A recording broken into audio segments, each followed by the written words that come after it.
دوستان خوش اومدین به این ویدیو. قراره تو این ویدیو براتون چند تا از واقعیت‌ها و عجایب چین رو براتون بگم.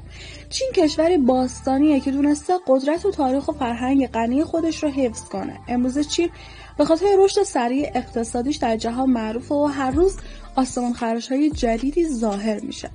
بعد از روسیه و کانادا بزرگترین کشور جهانه و اما رنگ قرمز یه رنگ خوششانس در فرهنگ چینه و نماد سرزندگی و شادیه. دیوار چین هم که از عجایب هفتگانی 2000 سالشه حدود 6700 کیلومتر طول داره. شالیزارهای برنج 700 سالش از دیدنی ترین مکانهای چینه.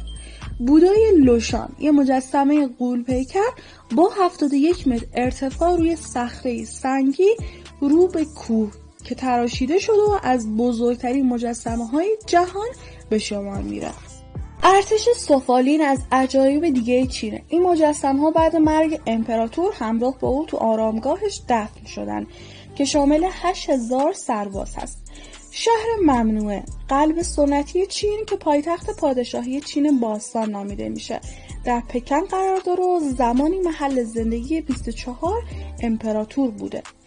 و اما سیستم آبیاری دوجیانگیان، دستاورد بزرگ فناوری چین باستان که بیش از 2300 سال از طغیان سالانه رودخانه مین جلوگیری کرده و به عنوان قدیمی ترین پروژه بزرگ آبیاری جهان شناخته میشه.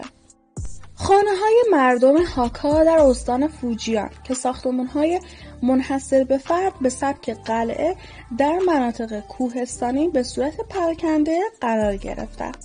غار شوانگه طولانی‌ترین غار آسیا و ششمین غار در جهان که با بیش از 2000 اتاقک‌ها، آبشارها و رودخانه‌های زیرزمینی به هم متصل شده.